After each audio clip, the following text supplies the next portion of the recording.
Sziasztok! Itt vagyunk Tiszakanyáron, és az Alföldi Kék Túrának egy szakaszát fogom bejárni Kisvárdáig. De Rétközberencs fele megy, de egyébként itt van a Kisvárda vár, illetve a kisvárdai vasútállomáson az egyik pecsételőpont, úgyhogy addig kellene eljutni. A másik pedig Rétközberencsen ezek szerint, bár szerintem itt is van valahol Tiszakanyárnál pecsételőpont, ezt már mindjárt megnézem. És akkor erre tovább. Alföldi Kék Túra, itt ebben a kocsma vendéglő akárminél ott volt a kerítésen a pecsételőpont. Úgyhogy a pecsétet begyűjtöttem. Egyébként azért harangoztak, mert most kezdődik a mise, vagy már tart. Nagyon sokan gyülekeztek a templom előtt is. De a kocsmában is elég sokan voltak, itt azért nem is videóztam. Hát akkor errefele tovább. Mivel járda nincsen, így szabályosan a menetirány szerinti bal oldalon, Rétközberencsig. Na, és akkor elhagyva a lakott területet, erdei szakasz következik. Eddig viszonylag sima volt, bár elég ritkák a jelzések, de azért vannak, viszont itt ugye van egy út erre, meg egyenesen is megy tovább, jelzés meg nuku, sehol, semmi. De hát, ja, ott van, jó, oké. Akkor nem szóltam, de azért lehetett volna ott a kanyarnál kicsit egyértelműben is jelezni, hogy merre tovább.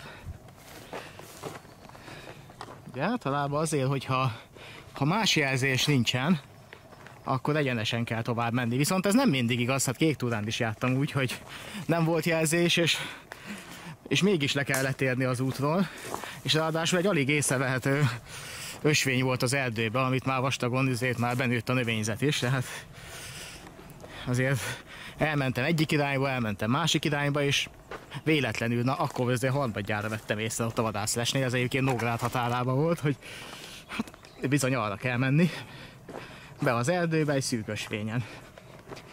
Hát haladunk tovább közben. Igazából sok érdekes dolog nem történt itt, jöttem vagy másfél kilométert.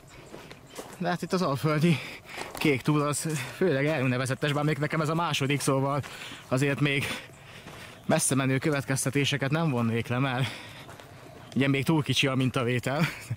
Viszont az Alföldi Kék Túra másik a sajátossága, és ez viszont vitathatatlan, hogy szintkülönbségek nem nagyon vannak. Tehát az Alföld attól Alföld, hogy sík, mint az asztalnap majd, hogy nem. Tehát egy ilyen 50 méternél nagyobb szintkülönbség egy szakaszon nem nagyon van. Ennek viszont én örülök, aki az Alföldön nőtt fel, és kevésbé van ahhoz hozzászokva, hogy leföl kell menni emelkedőkön, meg rejtőkön át.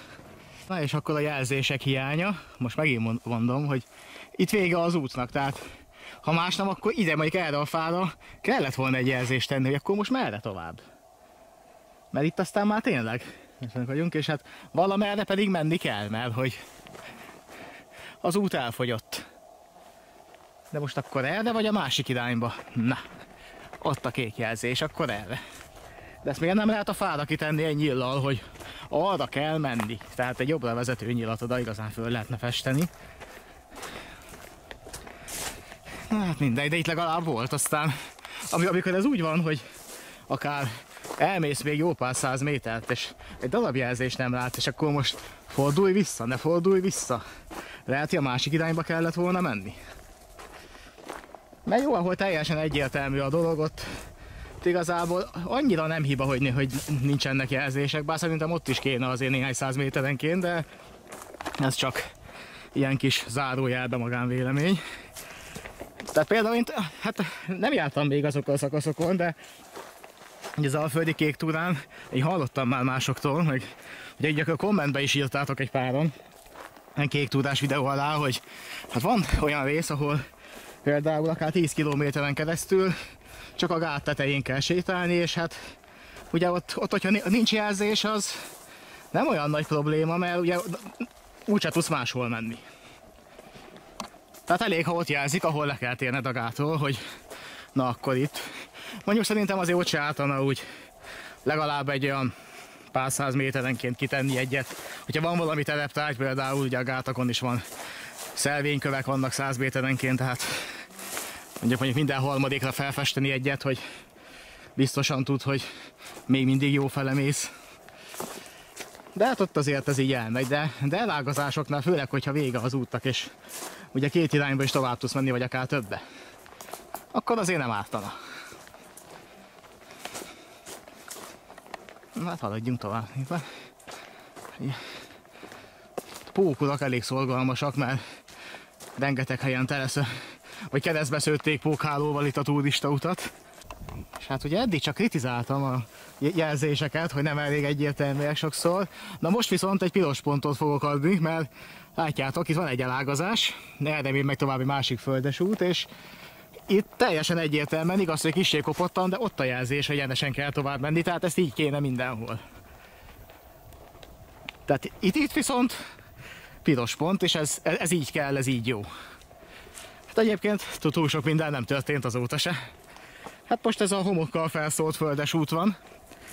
A biciklisek legnagyobb örömére szokott ez lenni, főleg, hogyha tömör gumival, vagy ilyen vékony gumival vagy, mert ebbe úgy el tud süllyedni, mint annak a rendje. Na hát ezt általában főleg Csongrád-Csanád megyébe tapasztaltam, meg Bács-Kiskunba ezt a fajta megoldást, de hát is... Aztán később mondta ott valaki azt, hogy azért pont a Szegedi Gazdasági Vasút bejárásán volt, amikor is szenvedtem a biciklivel, és kilométereken keresztül nem tudtam menni vele, csak tolni, mert annyira belesüllyedt a homokba, amit rászóltak az útra, hogy ugye valaki szembe jött szintén biciklivel, és mondta, hogy hát a traktorosok szokták felszólni, hogy ilyen esősebb időben is tudjanak rajta menni, vagy nem tudom, valami ilyesmi. Útelágazkodás jön. Hát... elnézzünk arra, jelzés semmi. És hát igen, amit mondtam, hogy hát itt van ez a faszembe, miért nem lehet rátenni egy nyilat? Tök mindegy melyik. Tehát, ja, ott van, jó, ott a jelzés, de hát azért... ez igazából apróság lenne, de sokat segítene. És ott meg is van ismételve. Hú, viszont akkor az erdei szakaszból ki. Hát a panoráma. És erre tovább. Na ezt nézzétek, bemutatom az eddigi legnagyobb emelkedőt. Ez mind. És egyébként búzamező, arrafele meg lőnek is. Ezek vadászidéma, és itt mellettünk lesz egy tó. Az fogja itt kikerülni itt a turista út. Aztán rétközben is fel elindulunk. Hát az meg már lassan félúton van, úgyhogy hát itt lehet haladni. Bár itt ez a tűzőnap, ez nem annyira jó, de hát ez van. Hoppá. Na és akkor most egyenesen? Vagy most merre? Erre. Ja persze, hát itt meg kell kerülni. Ja, hogy ez lenne az a tó? Aha, hogy ez lenne a tó. Hát csak éppen kifelejtették belőle a vizet. Vagy egy víztározó, ez nem tudom valami. Hát érdekes. Hát akkor megyek arra, bár itt le lehetne ezt a kanyarat vágni. Ebbe a kiszáradt mederbe, de hát most nem teszem.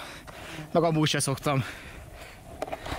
Kék túra az útvonalkövető. Ugye túrázás, tehát arra kell menni, amerre az út mutat. És akkor itt vagyunk a szivattyúnál. Hát nem tudom, ezek a kockák, a betonkockák ide valók itt. Vagy lehet, hogy ez nem is tó, csak egy ilyen víztározó, hogy itt is lenne egy állapasztó tározó, egyébként lehet, mert azért nagyobb szokott lenni. De azt tudom, hogy Cigádnál van egy, ilyen, amit direkt azért építették, ezeket úgy is hívják, hogy árapasztó tározó, vagy víztározó, hogyha nagyon magas a Tisza vízszintje, vagy árhullám jön, akkor ilyen helyekre be tudják terelni a többletet, és ezzel lehet ugye csökkenteni a vízszintet, és az árvízveszélyt így ki lehet védeni. Ugye a Tiszán van több helyen is, már legalább 6 megépült, amivel ugye összesen akár fél méterre lehet a vízszintet csökkenteni. Hát akkor itt szerintem erre kell menni. Bár jelzés az miért is lenne. Ugye erre nincs. Ott van, akkor erre, igen, jó. Itt aztán nem spóroltak a homokkal ezen a részen. Ezt nézzétek.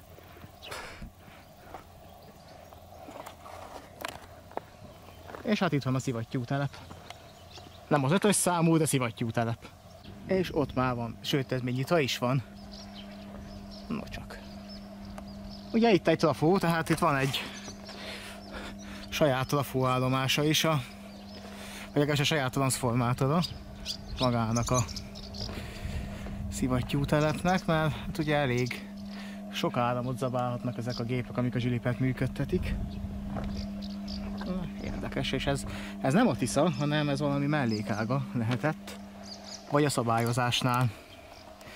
Ugye vágták le ezt a kanyart itt. Hát itt van mindenféle gép, amiről nem tudom, hogy micsoda. És itt lehet beengedni a vizet a holtákba.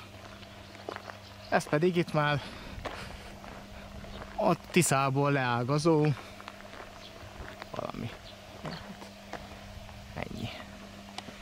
Jó, hát. És akkor erre tovább.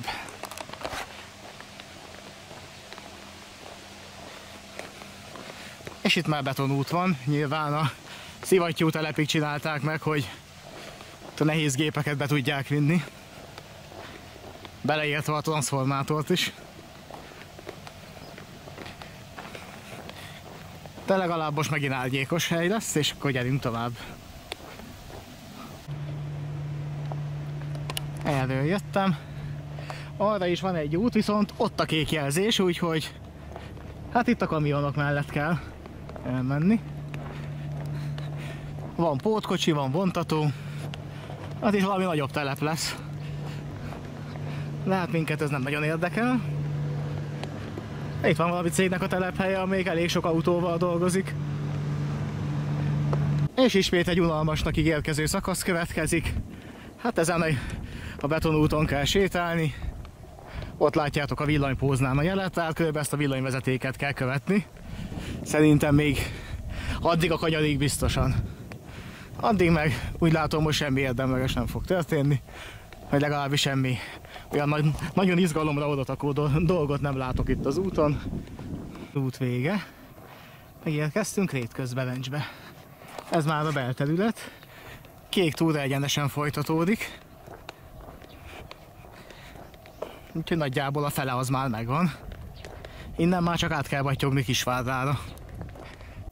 És itt volt a pecsételőhely, ezért vissza kellett jönni, mert hát nem volt kitáblázva, és simán elmentem mellette, mert alig észrevehető volt, de hát 100 méterre vissza kellett érte jönni.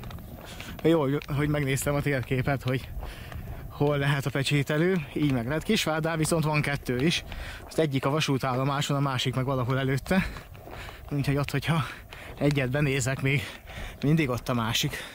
És akkor Rétközbelencsen, ahogy látjátok a tájékoztató táblát, 8,6 km-re van Kisvárda. Tisza kanyár meg 5,8, és annyit már sikerült talpalni. Hát és majd itt kell tovább menni, Analcs fele, Gyulaháza fele. Analcs az még ismerős is nekem, mert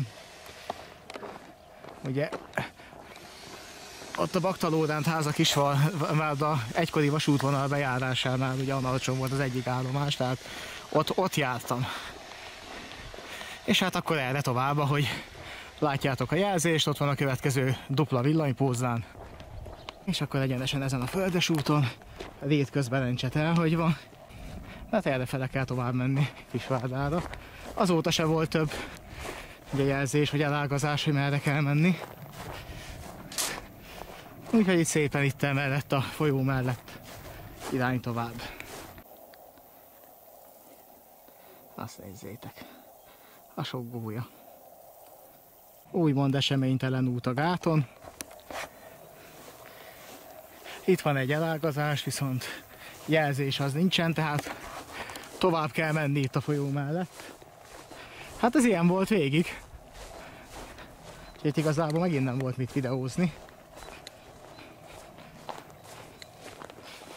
Hát és térkép szerint is nyílegyenesen kell menni, hát ez Kisvárdáig ilyen lesz. Hát legalábbis addig a kanyarig, ameddig belátom. Hát nem sok minden fog változni. Úgyhogy alföldi kék túra. 13-as szakasz, ez egyben az utolsó szakasza is, 13 szakaszra van vágva. És az utolsó szakasztól Sátoraljaújhelytől Kisváradig. Tehát ennek most az utolsó szakasznak egy kis részletét, azt járom ma be. És még mindig ugyanannál a folyónál, itt van egy ívelt híd, ilyen boltíves,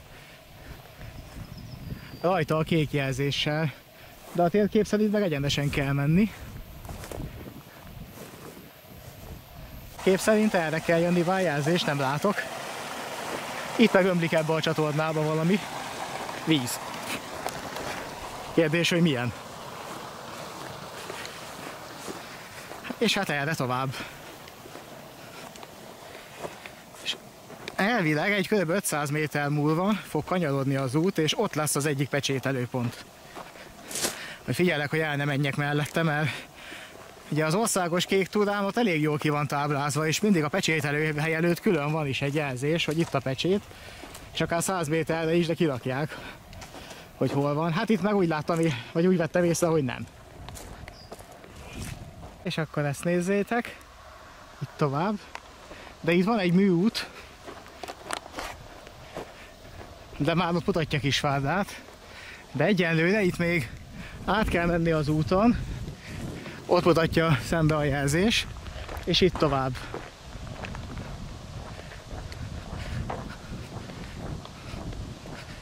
Akkor ezen a szervízúton, és hamarosan majd lesz egy pecsételőpont itt valahol, illetve lesz még egy kanyar, itt vagyunk a Tesco mögött. És akkor ott elvileg a másik oldalt van, viszont ezt nézzétek, kaptam reponttámogatást, csak le kellett érte hajolni. Ez mind a kettő itt volt, így 10 méteren belül eldobva, és mind a kettő repontos, úgyhogy 100 forint, azért már megéri lehajolni. Ismeretlen támogatónak megköszönöm, itt van mellettem a Peri, úgyhogy ezt be is fogom dobni. Igen, azt, ami nálam volt, azt is bedobtam, és ott van. Látjátok? Úgyhogy még volt nálam 2, azt is bedobtam, és meg a talált 100 forintot szintén, úgyhogy nagyon jó. Reponttámogatás ismét van. Látjátok, Kisvárda strandfürdő, és 3,2 kilométerre van még a vasút, és itt a pecsételő. És akkor erre tovább, itt jelzi. És egyébként itt van mellettünk a strand. Na ezt nézzétek, itt a futókörön megy a kék, illetve pontosabban mellette ott a fánál látszik. De erre kell menni. Ez lehet Kisvárda főtere. És várszínházi esték lesznek hamarosan. És itt egy templom, itt egy könyvtár. Annyiszor voltam Kisvárdán, de mindig csak a vasútállomás láttam belőle. Na ezért is jó kék túrázni. Kicsit így fel lehet fedezni a város. Na erre kell menni. A főutca, és ott van egy páracsapda, úgyhogy egy párakapu, úgyhogy azon átmegyek. Egy kis felfrissülés. Erre vezet tovább a kék túra útvonala, úgyhogy meg a vasútállomás is erre van, szóval jó fele megyünk. Ezt nézzétek, Kisvárda főtere és egy közösségi könyv. Rész egy régi telefonfülkéből, ötletes. Lehet hozni-vinni könyveket. De kreatív módja egy telefonfülke újrahasznosításnak. És még mindig a főtéren vagyunk. Hát ez egy sétáló utca, de van itt mindenféle bolt, minden irányba. És szélegyenes, látjátok, ott van Kisvárda vasútállomás. És majd innen lehet tovább menni Anas, Gyulaháza, Nyírkarász fele. Majd egyszer valamikor. Most a vasútállomásnál véget fog érni. Hát akkor itt át kell menni, és tényleg 900 méter után meg lesz a vasútállomás. Jó, most pont nem ér semmi, úgyhogy átpattyogunk. Kisvárda, Hauptbahnhof, és itt lesz majd a vége. Ez személyvonat, amelyik valószínűleg Nyíregyháza fele megy, vagy Debrecen. A földi kék túra 13. szakaszának egyik része vége. Kisvárda esti, 20 perc múlva indul a vonat. Addig elkortyolgatok egy sört. Köszönöm, hogy ezt a videót is megnéztétek, támogatási lehetőségek ott vannak a leírásban. Alföldi kék túra is lesz majd előbb-utóbb megint. Lehet, hogy már jövő héten, hogyha úgy alakul, de akkor egy másik szakaszt fog bejárni. De hát ez még a jövő zenéje. És holnap meg lesz országos kék túra, hogyha minden jól megy, akkor Akterektől Denenkig fogok elmenni. Úgyhogy legyetek jó, sziasztok!